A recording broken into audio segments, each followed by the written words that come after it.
샬롬, 오늘은 열왕기하 네 번째 시간으로 우리가 열왕기하 8장, 9장, 10장 오늘 이 세 장을 한번 살펴보려고 합니다.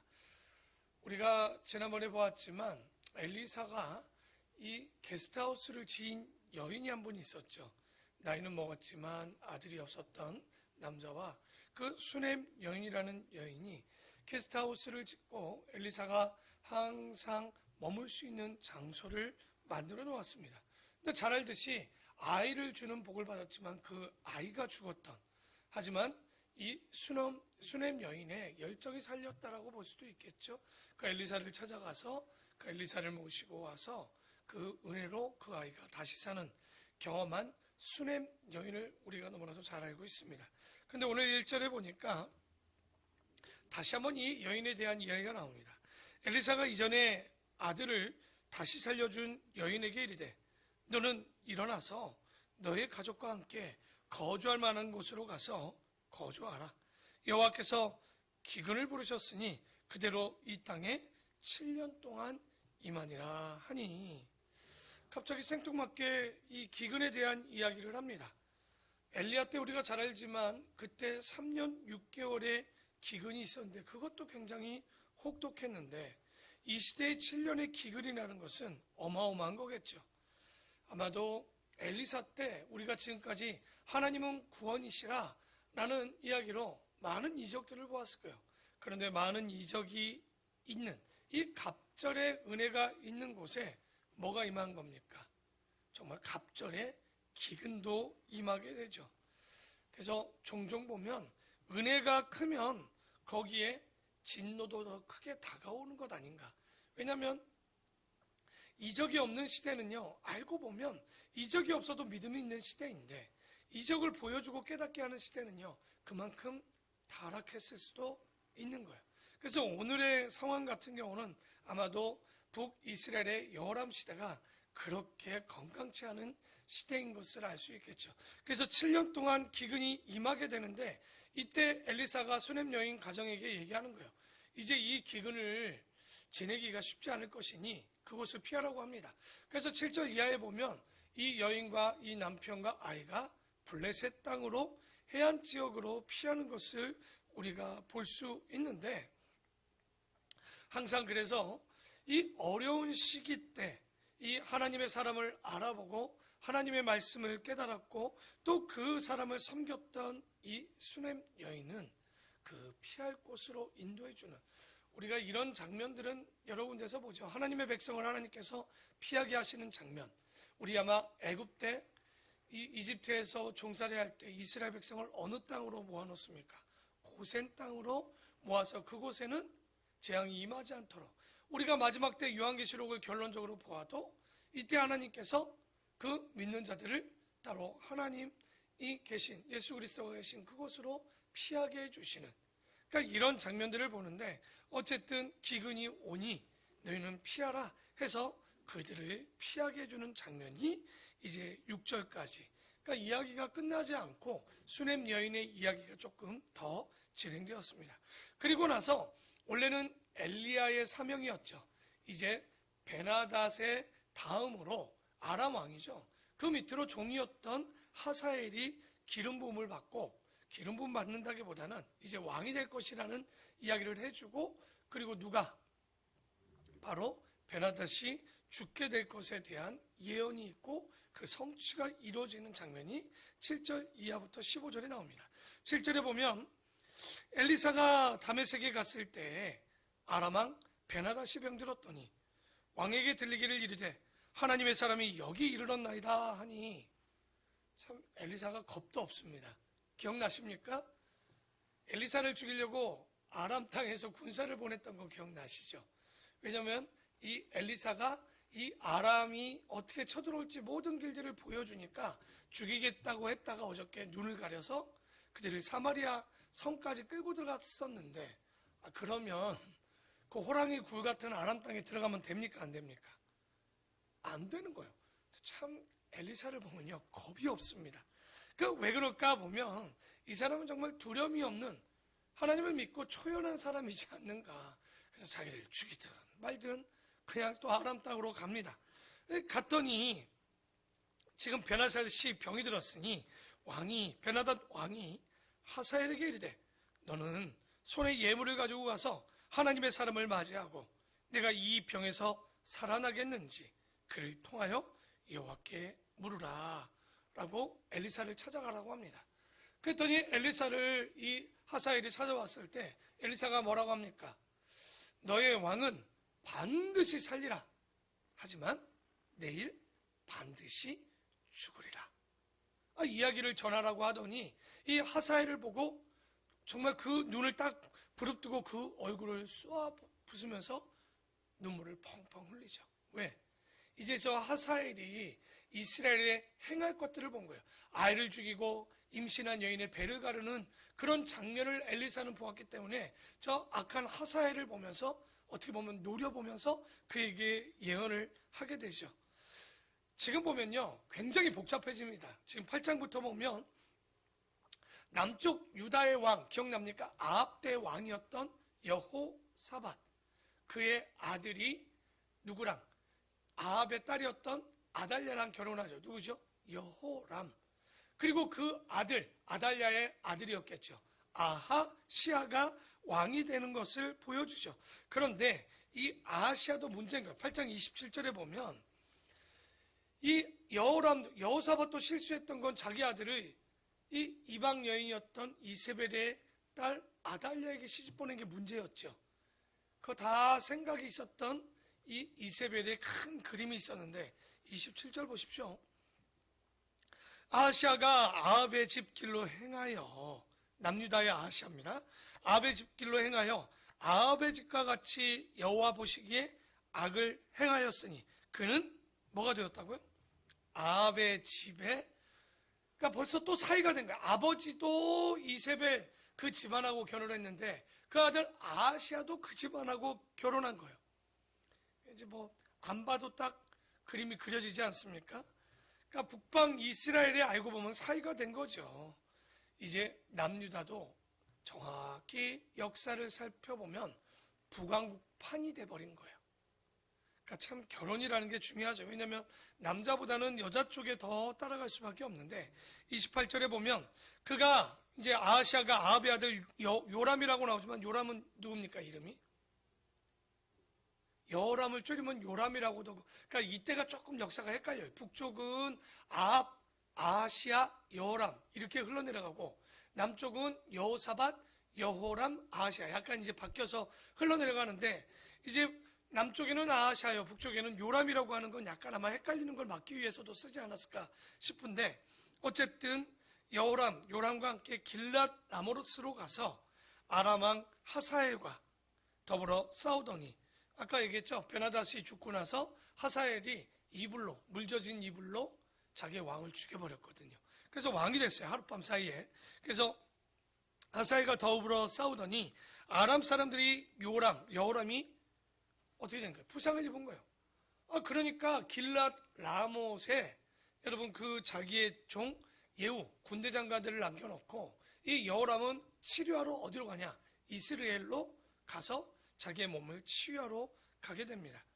그래서 이때 이제 남방의 아하시아는 이 병치레를 위해서 자기의 외삼촌이야 알고 보면 여호람이. 그래서 올라와서 다시 문병을 오게 되는데 이때 누가 구테타를 일으키냐? 바로 예후라는 군대 장관이 남북 이스라엘에서 구테타를 일으키게 됩니다. 그래서 이 9장의 내용이 아마도 이제 누굽니까? 엘리사가 기름 부어주고 그리고 예후가 왕이 되고 어떤 일들을 할 것에 대해서 이제 이야기를 하는데 엘리사가 본인이 가지는 않죠. 나이가 좀 있었는지. 아까 얘기했죠. 그 여호람 왕은 다쳐서 이스라엘 어떻게 보면 북이스라엘 밑에 쪽으로 좀 내려왔고 그 길랏 라못에는 군대 장관들이 아마 아람을 맡고 있을 때 이 엘리사가 자기의 젊은 선지자 하나를 보냅니다. 청년을 보내서 누구에게 기름을 붓게 하느냐? 바로 예후에게 기름을 붓고 바로 뛰쳐나오라고 얘기를 합니다. 그래서 그대로 예후에게 기름을 부어주고 왕으로 삼는데 7절에 이런 예언을 해주는 거죠. 너는 내 주 아합의 집을 치라. 내가 나의 종 곧 선지자들의 피와 여호와의 종들의 피를 이세벨에게서 갚아주리라. 아합의 온 집이 멸망하리니 이스라엘 중에 매인자나 노인자나 아합에게 속한 모든 남자는 내가 다 멸절하되 아합의 집을 느바세 아들 여로보암의 집과 같게 하며 또 아이야의 아들 바하사 그 위에 아마 여로보암 다음에 바하사 왕들이 됐죠. 바하사 집과 같게 할지라.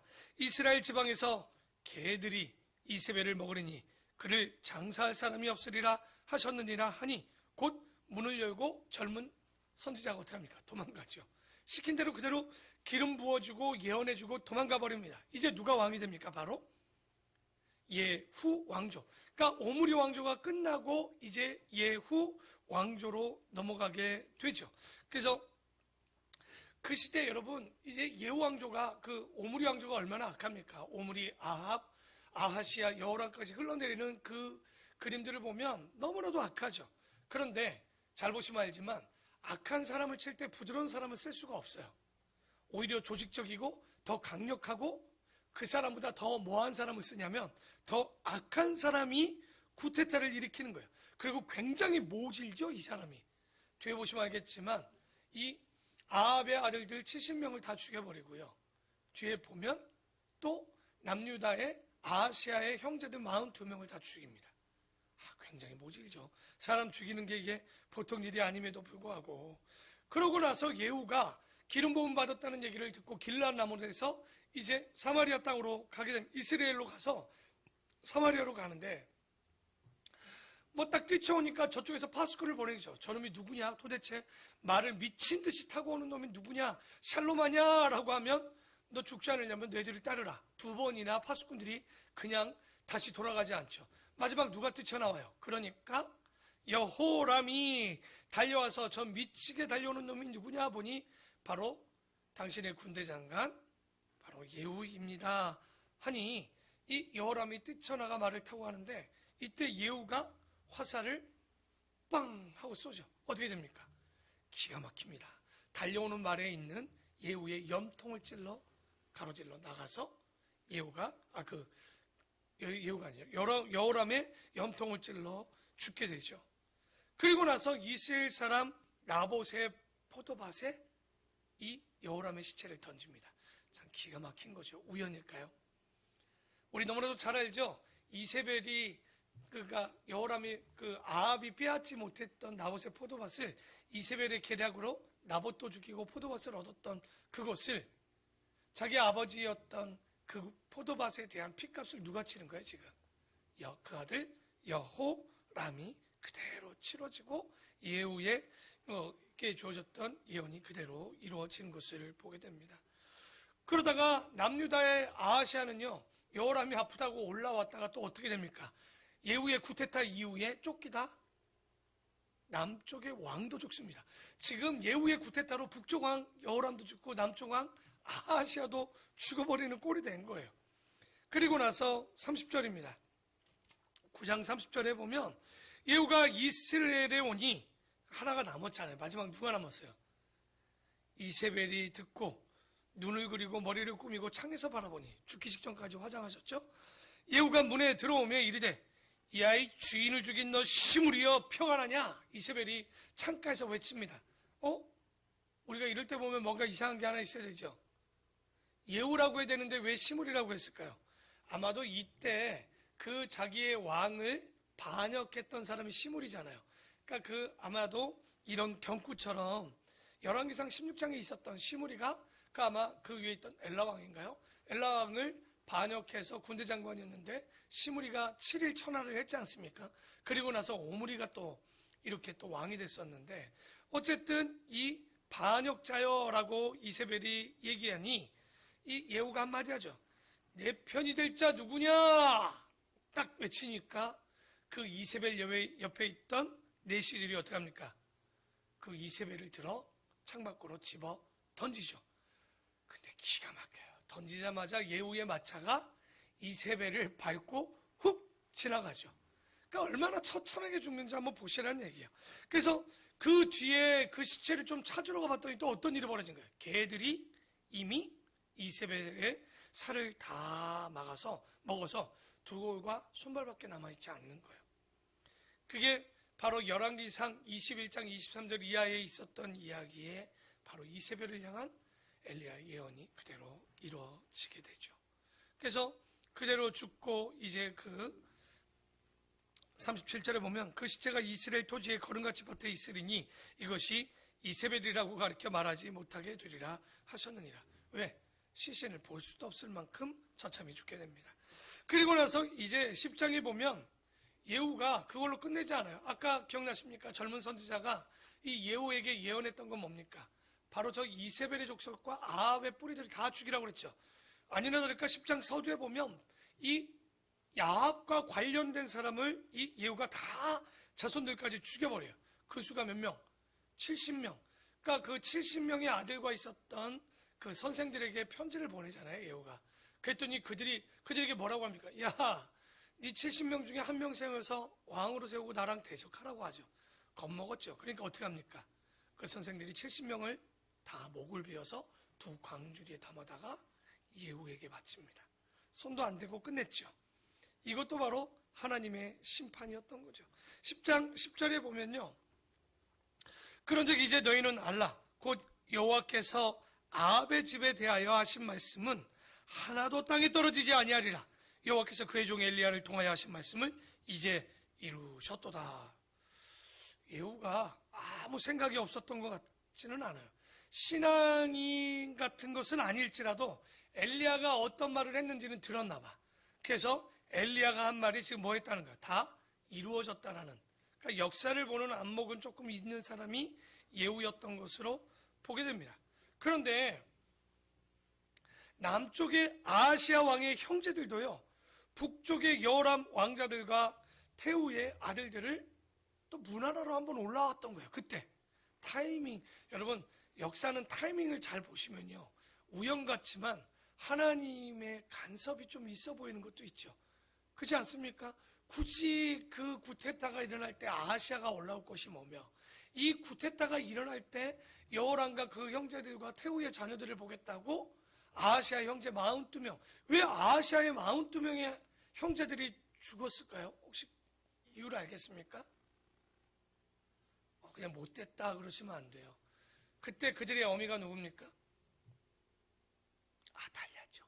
그 씨앗이 어디예요? 아합과 이세벨의 씨앗인 거예요. 그러니까 그들이 올라와서 죽는 게 우연이 아니라 하나님께서 예언하신 그대로 그 뿌리와 그것에 관련된 사람들이 다 죽는 거예요.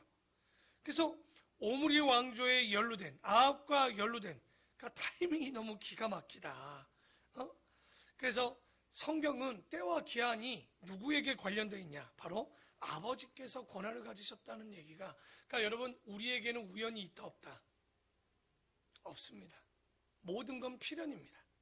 우리의 삶 가운데 일어나는 일들은요, 우연이 아니라 하나님의 섭리 속에서 흘러가고 있다는 것을 잊지 마십시오. 그래서 우리가 그 상황 속에서 이것이 우연이고 갑자기 일어난 일처럼 생각하면 당황합니다. 하지만 분명히 이것은 우리를 깨닫게 하고 갑자기가 아니라 우리가 가야 될 길들을 알게 하신다면 조금 더 우리가 그 일들을 처리함에 있어서 그 상황을 이겨냄에 있어서 다르게 해결해 나갈 수 있지 않을까. 그래서 여러분, 지금 여러분의 삶 가운데 어떤 일들이 있다면 한 번 더 기억하시고, 우연이 아닌 하나님의 기한과 때라면, 지금이 내가 강건할 때인가, 지금이 내가 기도할 때인가, 내가 지금 헌신할 때인가, 선교할 때인가, 구제할 때인가, 예배할 때인가, 이걸 구분하실 줄 알아야 돼요. 그러니까 마냥 저놈의 새끼 때문에, 저 남편 때문에, 부인 때문에, 직장 때문에, 교회 때문에가 아닌 거예요. 이건 되게 미련한 사람들이 보는 그림이에요. 진짜 하나님의 섭리는 그런 그림이 아니라 지금도 성경의 때와 기한이 있음을 본다면 이건 우연히 일어나는 일들이 아니에요.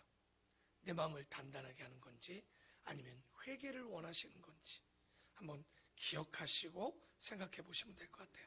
그래서 그렇게 42명의 형제들도 다 죽임을 당하죠. 그리고 나서 16절에 보면 이르되 나와 함께 가서 여호와를, 이게 누구냐면 레갑의 아들 여호나답과 함께 이 예후가 저 남은 이 아합의 잔재들과 바알 신당의 이런 우상 선지자들을 다 죽이자라고 함께 이 레갑의 아들 여호나답, 기억나십니까? 이 여호나답이 예레미야 때 나오겠지만 자기 조상들의 유산을 그대로 믿고 포도주도 먹지 않고 집도 사지 않고 했던 그 레갑의 자손들을 얘기합니다. 레갑의 아들 여호나답 그들에게 이르되 나와 함께 가서 여호와를 위한 나의 열심, 여호와 칸납니다. 뭐죠? 질투심이라고도 하죠.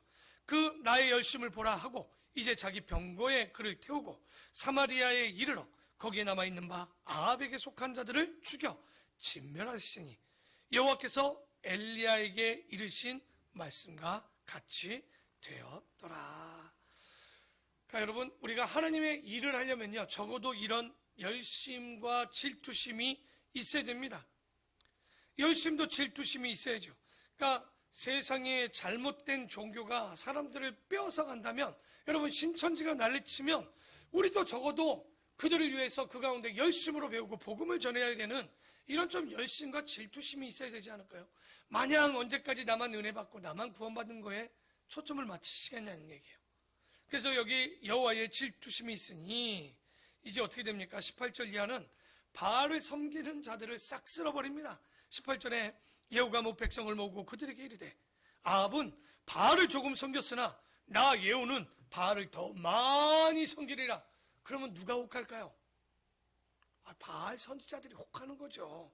그러므로 얘기합니다. 내가 이제 큰 제사를 바알에게 드리고자 하오니 바알의 모든 선지자와 모든 섬기는 자와 모든 제사장들은 한 사람도 빠뜨리지 말고 불러 내게로 나오게 하라. 모든 오지 아니하는 자는 살려두지 아니하리라 하니 이는 예후가 바알 섬기는 자를 멸하려고 하여 계책을 쓴 것이죠.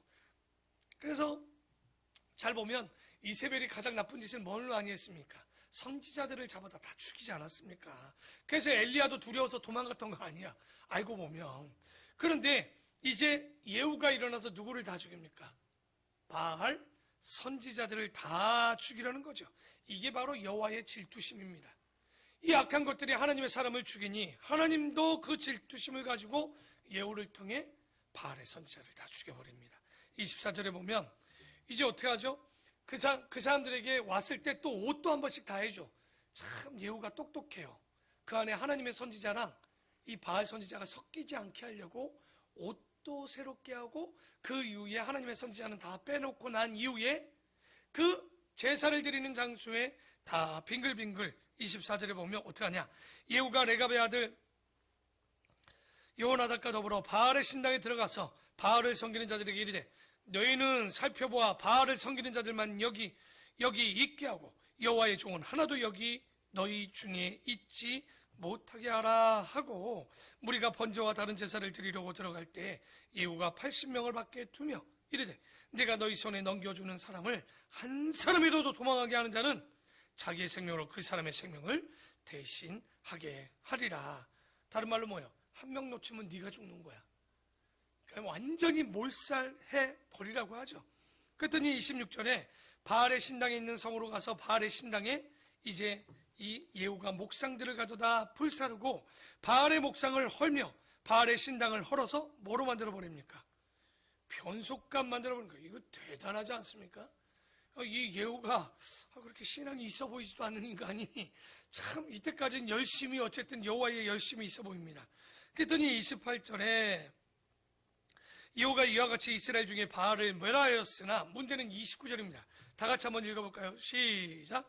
이스라엘에게 범죄게 한 느밧의 아들 여로보암의 죄, 곧 베델과 단에 있는 금송아지를 섬기는 죄에서는 떠나지 아니하였더라.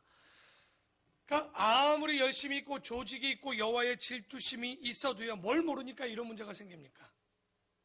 진리를 모르고 성경을 모르고 율법을 모르면 하나님의 말씀이 온전해질 수가 없는 거예요. 그래서 아무리 신령한 솔로몬도, 아무리 능력 있는 삼손도, 열심히 대단한 예후도, 잘 보십시오, 율법을 모르면 온전치 못한 거예요. 우리가 아무리 은사를 받아도요, 그 안에 말씀이 없으면, 아무리 부흥을 해도요, 그 마음에 진리가 없으면 문제가 있는 거죠. 그래서 이 느밧의 아들 여로보암의 죄, 참 이게 끝까지 북이스라엘을 괴롭히는 그 죄겠죠. 그리고 마지막 30절에 보면 여호와께서 예후에게 이르시되 네가 나보기에 정직한 일을 행하였을 때 잘 행하여 내 마음에 있는 대로 아합 집에 다 행하였은즉 너의 자손이 이스라엘 왕위를 이어 4대를 지내게 해 주겠다는 거죠.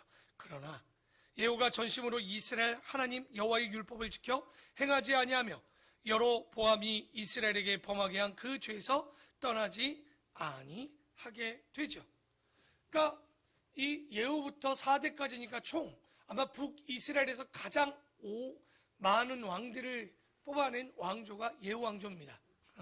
굉장히 짧죠. 남유다는 한 왕조로 19명의 왕이라면 여기는 왕조가 몇 개죠? 6개, 7개 될 거야 아마. 그렇죠? 오므리 왕조가 있죠. 여로보암이 있죠. 지금 예후 왕조 있죠. 그 뒤에도 이제 또 반역을 또 일어나지 않습니까? 그래서 그런 것들을 보게 되는데, 그래서 이 이후로 예후가 이제 곧 죽고 여호, 아하스, 요아스, 여로보암 2세 그리고 스가랴까지 이렇게 왕조가 이어가지만 문제는 그들이 바알은 버렸지만 뭘 버리지 못했습니까? 끝까지 느밧의 아들 여로보암의 죄 금송아지를 버리지 못하게 됩니다. 그래서 우리가 하나님을 왜 이들에게 이런 문제가 있었냐면 그들에게 이렇게 가르칠 사람이 없었다는 거예요. 우리가 하나님을 진실되게 섬겨야 됩니다. 바르게 배워야 됩니다. 라고 할 사람이 없었다는 거예요. 그러니까 엘리야나 엘리사에게도 좀 아쉬웠던 것은 뭡니까?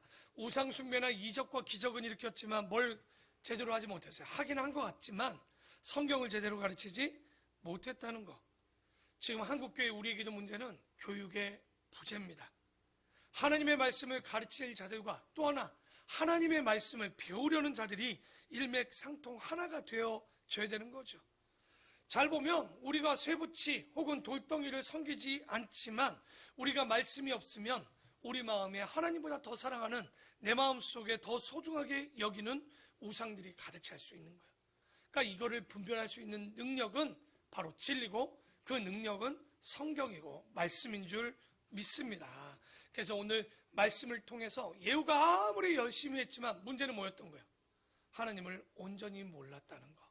우리가 교회 안에 임직을 하든 어떤 직분을 맡든 내가 그리스도인이라는 이름을 갖든 내가 진정으로 하나님 앞에 말씀이 없으면 열심히 있으면 더 위험하죠. 모르는데 열심히 하면 사고 납니다. 차라리 그때는 시킨 것만 하면 돼요. 그런데 이제는 나이가 먹고 시간이 지났음에도 모르는 건 이건 무지는 죄도 됩니다. 그래서 이 말씀을 잘 듣고 예후같이 살면 안 되는구나, 아합같이 오므리 왕조같이 살면 안 되는구나 다시 한번 기억하시고 하나님의 말씀이 내 안에 있고 이제 여러분들 성경을 읽고 있지만 너무 복잡하게 하지 마시고 한 성경 정도가 챕터가 끝나면 열왕기상은 이런 사건, 하나님은 구원이시라 하는, 그렇죠? 여호와는 하나님이시다. 이 열왕기상의 사건의 핵심일 수도 있습니다. 그걸 보여주는 게 엘리야였고 엘리사였고 이런 것들을 좀 잘 정돈해서 사건들과 내용들을 통해 하나님의 진리를 배우는 우리 귀한 성도들 되기를 축원합니다. 기도하겠습니다.